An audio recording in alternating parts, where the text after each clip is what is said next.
Welcome to Backstage with Richard Ridge. I'm at the new school for my Screen Actors Guild Foundation BroadwayWorld Conversation Q&A series, which celebrates the vibrant theater community here in New York City and the union actors who aspire to have a career on both stage and screen.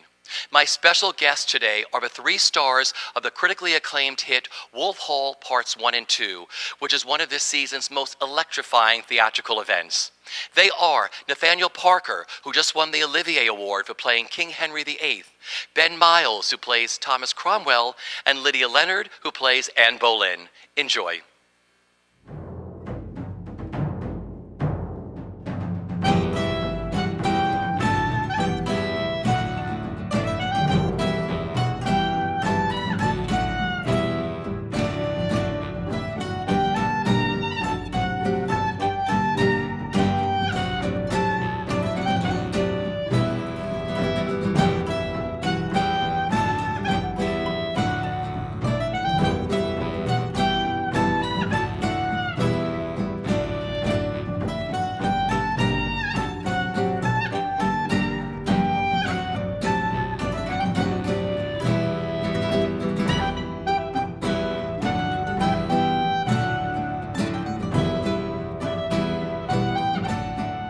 Thank you so much for sitting with me this afternoon.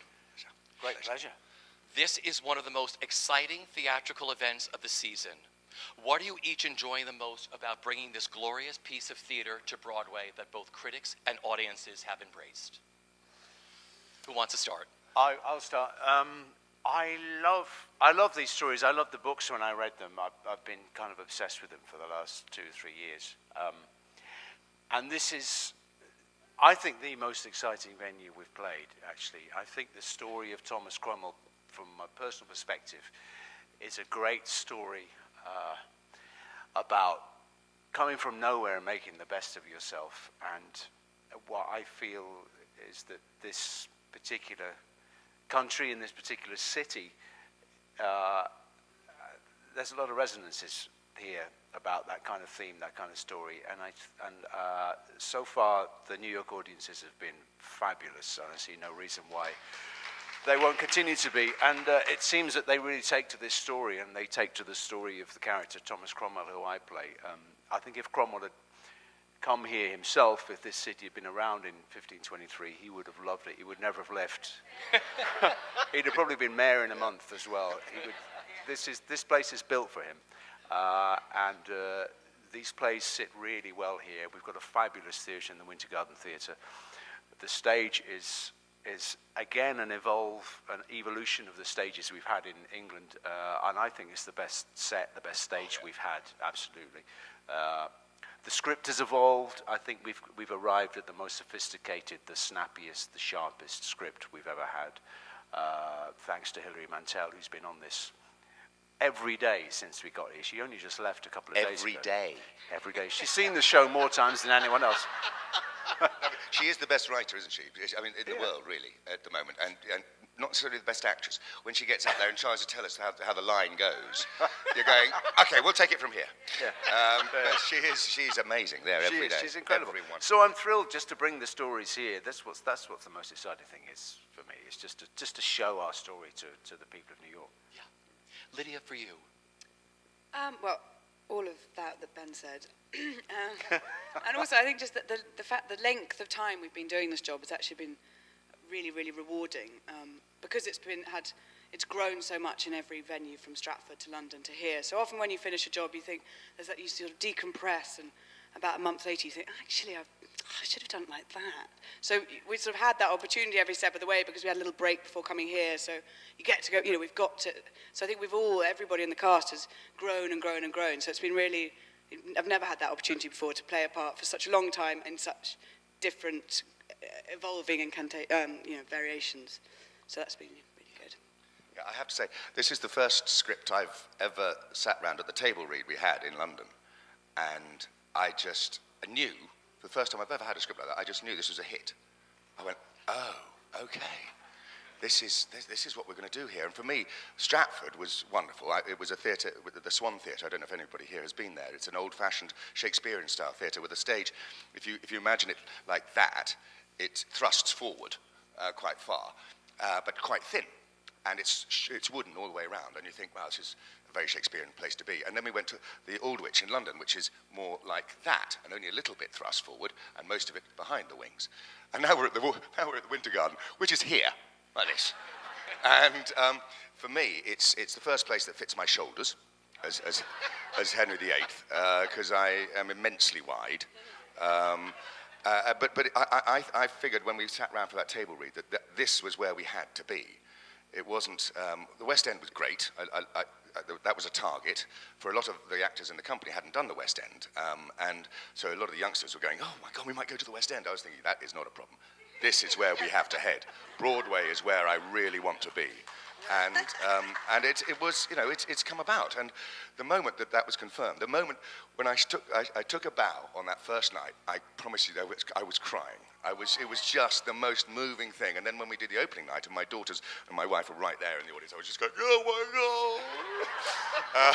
I am a soppy date, it's true. But for me, it's the chance also to do a Henry that nobody else has done.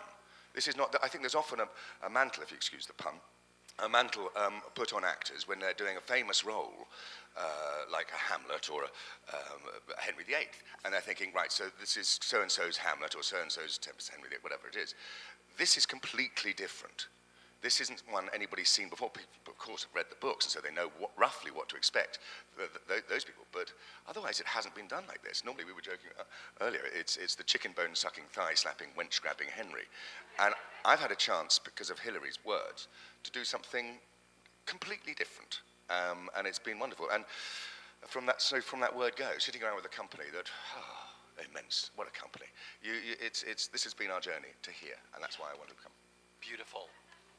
Lydia, this is your Broadway debut. Yeah. And what a debut it is. You know, we all spoke that first media day at the British Consulate, and I asked you what it was all going to be like. What was your debut like that day? Is it all surreal being here for you? Yeah, it is. It's so exciting, and it really is, cliche as it is, you have to kind of pinch yourself, because, and I think, yeah, especially building up to the pressure, brilliant pressure, but of opening last week, kind of got that kind of cold afterwards where it all comes out and you realise quite how much you were working towards it, because it's been coming for such a long time, as Nat was saying. You know, it hasn't just been an ordinary opening. It's really been in the back of some of our minds for quite some time. And yeah, every time you walk down, get off the subway at 50th Street and look around you, you have to just sort of take a moment, because it's really, really exciting. For you two gentlemen, being back here on Broadway this time around, is the feeling different from the last time you were here? I think the vibrancy, the excitement for theatre, the welcome is the same. The inclusion, the instant inclusion is the same. It's that wonderful feeling you get when when you step off the plane, or when we arrived for the first day, or when we saw you the first day at the press day at the British Consulate. Everybody in the theatre community and the audiences that have seen the show and that take the time to come up to you afterwards, they come to you and they say, welcome, good luck, this is great, this is going to be great. And I felt that the first time I was here 6 years ago with the Norman Conquests at the Circle in the Square. Thank you very much, thank you. I should say that more often now. I might just walk around saying it and see who claps. That really overwhelmed me, that feeling of welcome and inclusion and good wishes, and this desire for things to go well here is amazing. So that's still the same. The scale of the production is bigger for me, the shows are bigger, the stage is bigger, my personal role is larger. So that's different, but that's a great new challenge. But the bedrock of goodwill and efficiency and the superb standards that everyone sets themselves here are the same, and that's really encouraging to know that Broadway exists in that sense continually. I think it's great. It's such a thrilling place to work here. I think it's probably the best town to be a stage actor, to play a play, to present a play to people. I think it's thrilling, and particularly thrilling for English actors who don't get to come here so much.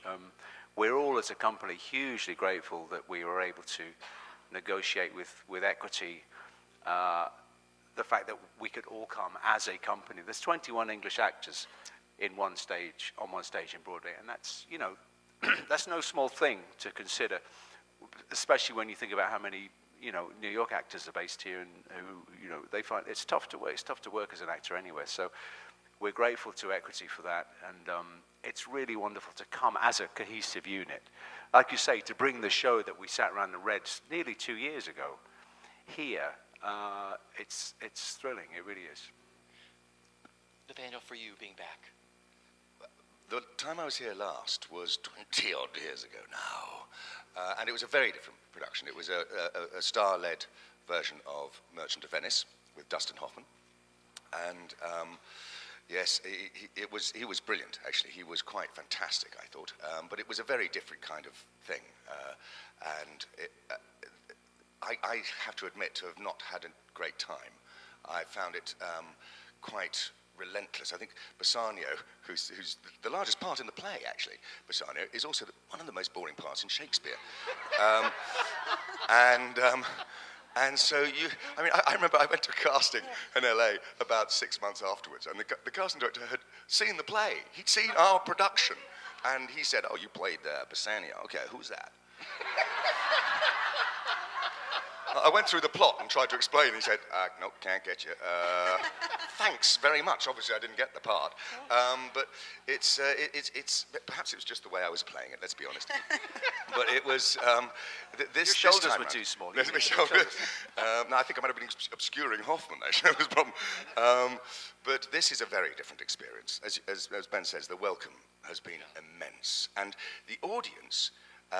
Was something I don't remember. All I remember about the audience on Merchant of Venice was clapping every time that Dustin opened his mouth, really. Which is quite right, too. He's incredible. But it was the audience here. There's a strange stigma sometimes that happens in English audiences. Say, do you have to dumb down for the American? No. Why on earth would one do that? You guys get references that none of the British audiences got. On the other hand, you might have missed some of the references that not so many, because we've cut them down, haven't we? We've pared them away, some of the geographical references and that kind of thing. But the audience here are just fantastic. You walk on stage and they clap before you've said anything. Love you. So no, I think it's a much more exciting time altogether, yeah. Well, take me back to the beginning. How did Wolf Hall happen for each of you? How did you each get cast? Were you offered? How did it all happen? I'll start this time. I was offered, and I turned it down.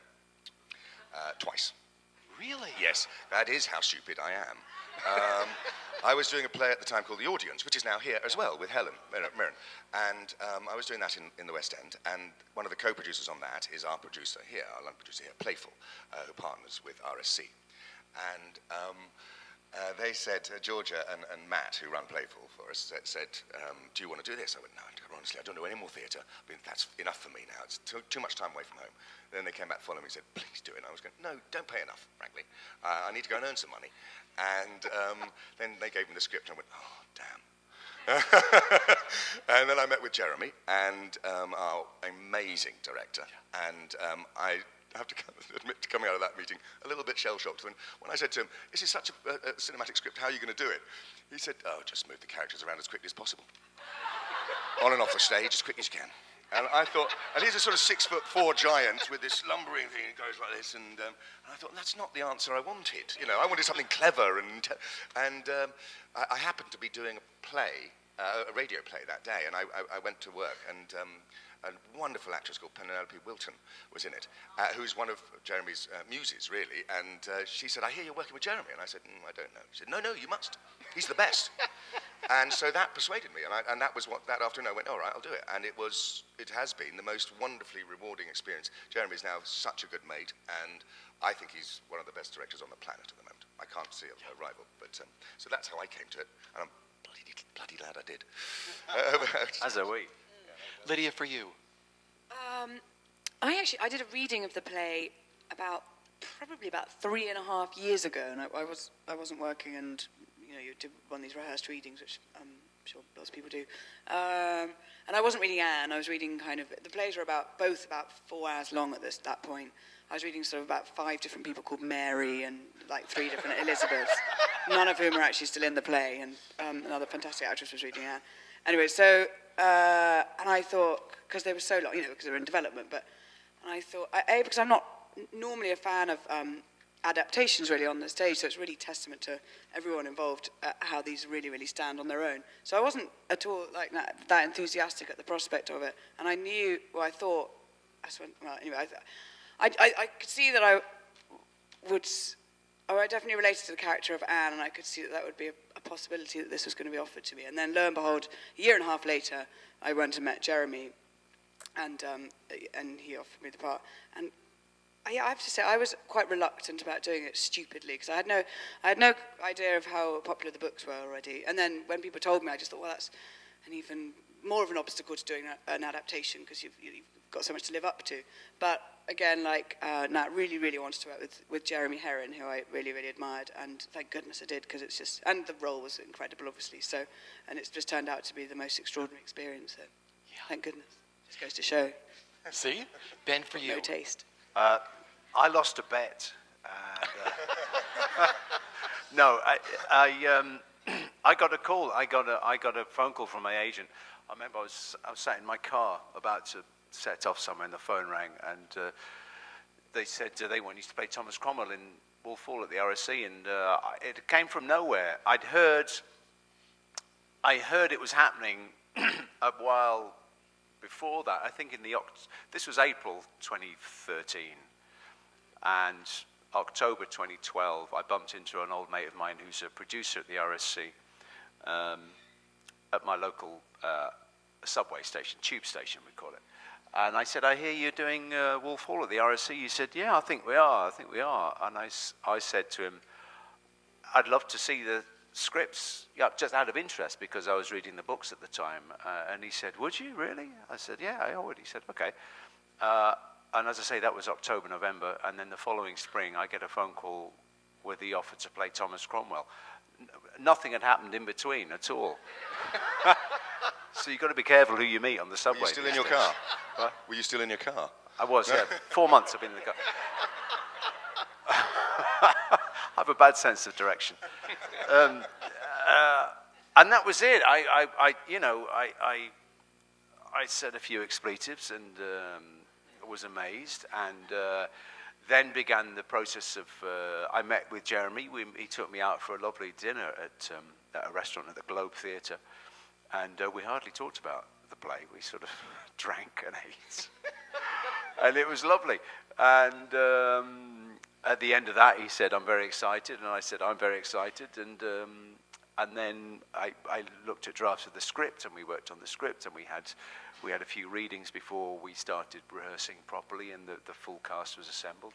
So that was it. It was a complete bolt from the blue. I hadn't chased it. I hadn't met for it. It just sort of came to me wonderfully with I'd had the good fortune to sort of be available, and Jeremy, I'm forever indebted to him for thinking of me and suggesting me for the part, and that's how it happened, just out of the blue. And there was a wonderful, weird connection too, which was at the Christmas of 2012, I think it was. Ben and I bumped into each other at a restaurant in London owned by a mate of ours. And it was, "Oh, God, I haven't seen you for ages. How are you? Listen, we must work together sometime." Yeah. 2 years later. Yeah. We've done nothing but work together. Exactly. Of course. 6 years ago in Parliament, you said I could not afford a war.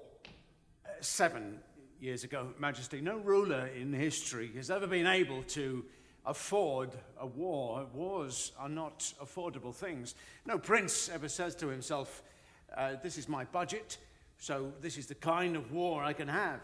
Now, a war uses up all the money you've got, then it breaks you, it bankrupts you. When I led my soldiers into France in the year... 1513. 1513, I took the town of Terouenne, which in your speech you called... A dog hole. A dog hole. How could you say so? Well, I've been there. So have I. At the head of my army! Now, you listen to me, master. You said I should not fight because the taxes would break my country. Well, what's a country for but to support its prince in his enterprise? What good is a king that cannot fight? Should I stay indoors and ply my needle like a girl? Well, it would put a smile on the face of your Majesty's treasurer. What I love the most about Wolf Hall is that this is Hilary's take on the Tudors. It's told from Thomas Cromwell's perspective. When did you each first read the books? And why do you think these books are so good and read worldwide? I first read Wolf Hall prior to that phone call from my agent. Yeah. It took me a while to read, actually, I must admit. It took me a couple of goes to get past page 100 because the narrative is so... hello. The narrative kind of goes backwards and forwards, and you're not quite sure where you are in the story and who's talking to who, but I persevered and sort of ate the book up. It was amazing, absolutely amazing.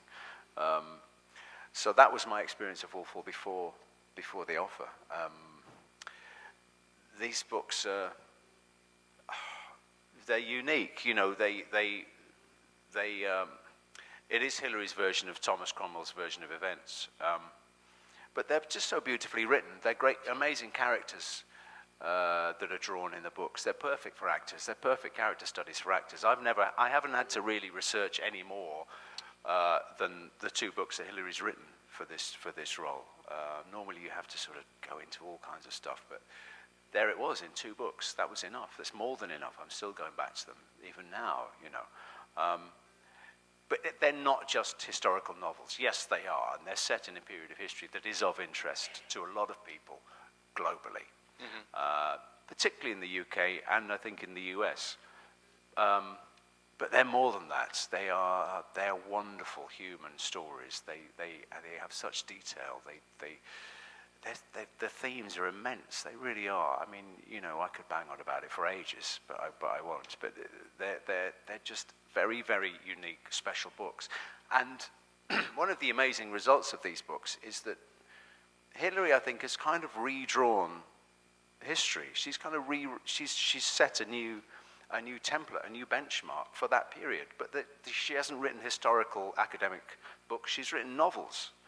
They're made-up stories based on fact. What fact there is, she's used, and where there are gaps, she's used her imagination. But they're so authentic and they're so compelling that they're sort of unconsciously now perceived as the book on the Tudors, which is an amazing achievement, I think. Lydia, for you, did you know the books early on, or?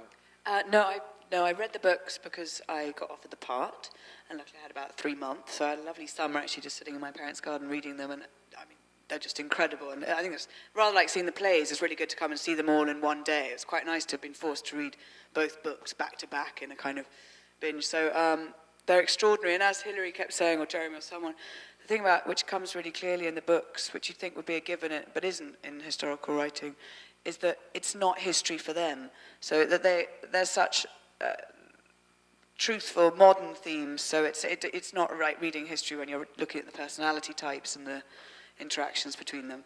And as an actor, it's been the easiest job, really, in terms of, because she's done all the characterization for you. I mean, the scenes are so, any problems or questions, you just referred back to the book, and it's just beautifully written there by Hilary. So you'd have to make very few choices yourself, because all these brilliant, intelligent, complicated choices have been made for you by Hilary. Yeah. And Nathaniel, for you? Well, rather like Ben, I did try reading the books first. By coincidence, not long before I was offered it, and I didn't get past page 100. And then I thought, okay, this is the kick. I now have to get past page 100. And as you say, once you do, you fall into this incredible world with 180-odd characters, I think, in the books. And the weaving and winding of every character is quite immense. And I think one of the tricks that she's done is research it brilliantly. As you say, she filled in some gaps, but she has researched it brilliantly. So a lot of the historians in England go, well, yeah, that's as much as we know, really. And now there's more bits coming about other characters, but she's centered on Cromwell, and it's his version of events, which gives someone like me the chance to play Henry. What I was saying before about Henry is it's not the usual Henry because it's his Henry. So, in fact, Henry could have said, please tell me what to do, Thomas, in a normal voice, but Cromwell's version is, tell me what to do, Thomas. You know, he was desperate for me to tell him what to do. And I think one of the reasons it's done so successfully around the world is it's not Shakespeare, frankly. I mean, and I think that's true. And Shakespeare was brilliant. He's the best playwright, best screenwriter I've ever worked with. But this isn't Shakespeare. This is accessible to everybody. And I remember on the second night we had in Stratford, a friend brought his 13-year-old son with him. And afterwards I said, so were you okay with the stories, with the plots and everything else? He said, oh, yeah. It wasn't Shakespeare. And so none of the Twyneth Traneth thing that was going to sort of echo and be a barrier to him was there. It was just open. The roads, all the roads for the characters and the stories were there. Fantastic. It's funny you said accessible. That's what I loved about sitting through this. You made the whole story so accessible. She did. You know, Thomas Cromwell is the first spin doctor, right? Really, when you come to think about it. Yeah, he is. I mean, it's fascinating what he sort of originated. You know, you see a lot of sort of similar types nowadays. You know, but yeah, he was the original spin doctor. He's the original. You could say the original working class hero, the original self-made man. Slut shamer. He's sort of a what? The original slut shamer. I think you said Dutch humour. I don't know what. No, I'm quite biased. There'll be footnotes later. Yeah, he's a lot of things that are very contemporary now. You know, Of course, he did have his boss, though. I mean, he came up through the ranks of Wolsey. He did have his boss. And Cardinal Wolsey was also a self-made man, wasn't he? He was. That's not quite the spin doctor, and certainly hasn't had the coverage in real life, in historical terms, that Wolsey's had. You're right. But Wolsey was a butcher's son, so he rose up through the ranks like that. Yeah. And I think one of the brilliant things that she's done as well in the books is debunk the saintliness of Thomas More. Now, I've caught myself out once or twice by saying Thomas More was no saint. Oh, he was. But you know, I certainly grew up with this idea of Paul Schofield, who I'm lucky enough to work with one time, and he was a saint. I mean, he was incredible. But we all think of Paul Schofield when we think of Thomas More. They are not the same person. You know, he had a torture chamber, and he did burn people if they didn't believe what he believed. But that's never thought about. He wrote a book called Utopia, so everyone thinks, oh, he must be wonderful. Have you ever tried reading it? I mean, I think my dyslexia helped, actually. But it's one of those things. I think it's really nice to get a different angle on this guy who I used to drive past his statue every day to school when I was a kid. In fact, I mentioned Dustin Hoffman. We used to rehearse in the garden, walking around his statue. You go, you do my lines, I'll do yours. And we do it round Thomas More's statue. How was that? But I think it's brilliant that she's brought such a different angle onto a story that we thought we all knew. Exactly. And Anne Boleyn, if she had had a boy, it all would have been different, wouldn't it? Yes. Yeah, the history would be Come on, entirely come on. different. There'd be no we could have story. all We been wouldn't home be here earlier in today. the evening. It could have been over by 8. But actually, the truth is, if there was any of those ifs, it had been different. Any of those ifs. If one of Catherine's 6 children, you know, one of her boys who lived for 52 days, didn't he? He was born on New Year's Day. If he'd lived. Now, there's so many ifs. As it is, we split for the church, and here we are. It's a completely different world, thanks to the Tudors. What are double marathon days like for you as actors? For an audience member, they were riveting to sit through. What are they like for you? I have to say, and I wish Jeffrey wouldn't, our producer here, wouldn't call them marathon days, because they're not. They're really not. They're 2 plays. Yeah. There's a matinee and an evening show. They're only 2.5 hours each. And it does, to me, I come out bouncing.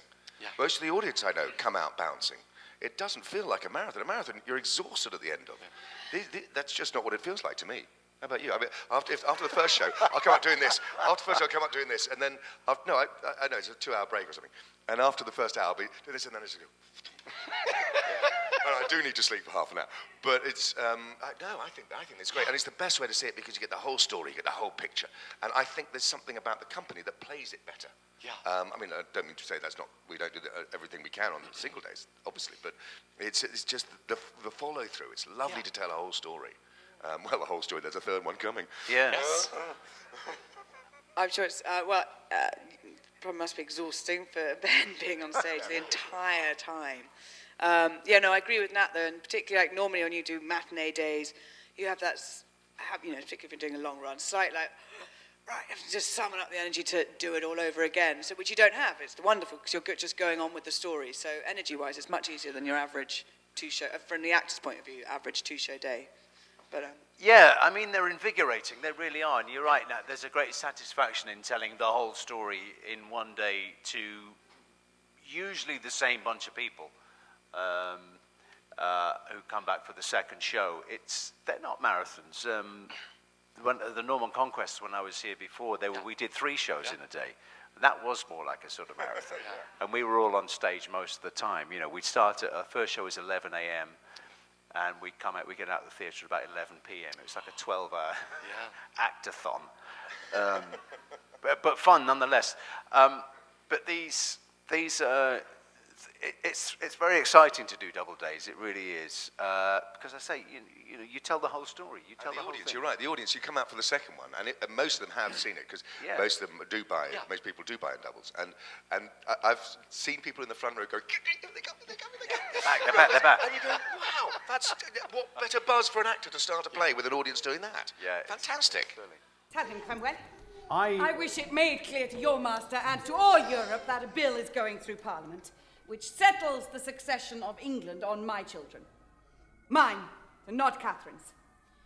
So when a son is born to me, he shall succeed to the throne of England, and my daughters are and shall be royal princesses. Now, Cromwell's bill declares that Catherine's child, Mary, is a bastard. No, it doesn't.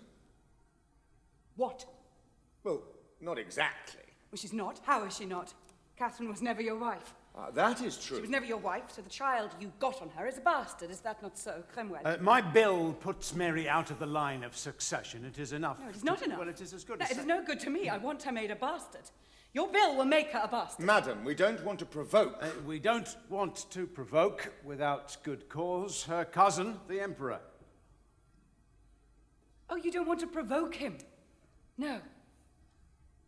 Then I shall provoke him for you. Ambassador, I will tell you what will happen to Mary. The Princess Elizabeth is to have her own household, and the bastard Mary will join in as her servant.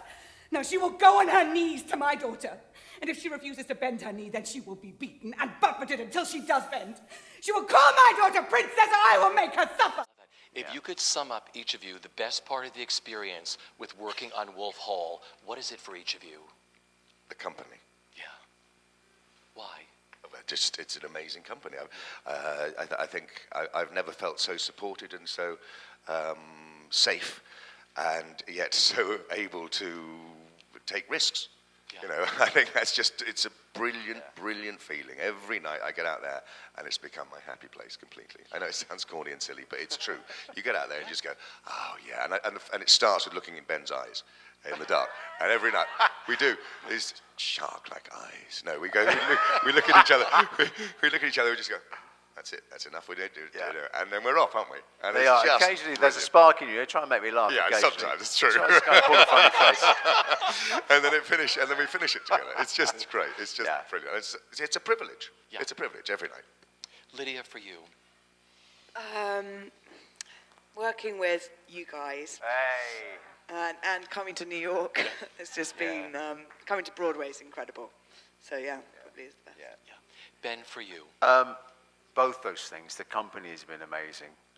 The loyalty in the company, the camaraderie, the positivity in the company for people who have been doing very, very little for the last 2 years, but still every night you look at them on stage and they are on it. They are with you. They are thinking stuff. They're reacting to what you're doing.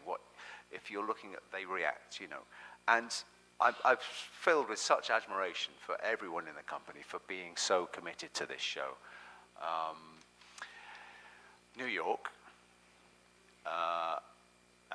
and getting to collaborate with one of our greatest writers, you know, getting to have a working relationship with someone like Hilary Mantel is a big thrill for me personally. It really is. I want to thank you for one of the most beautiful afternoons. Oh, thank you. Thank you for Great bringing fun. Thank you. the show to New York. Thank you for doing what you all do so brilliantly. Ladies and gentlemen, the stars of Wolf Hall.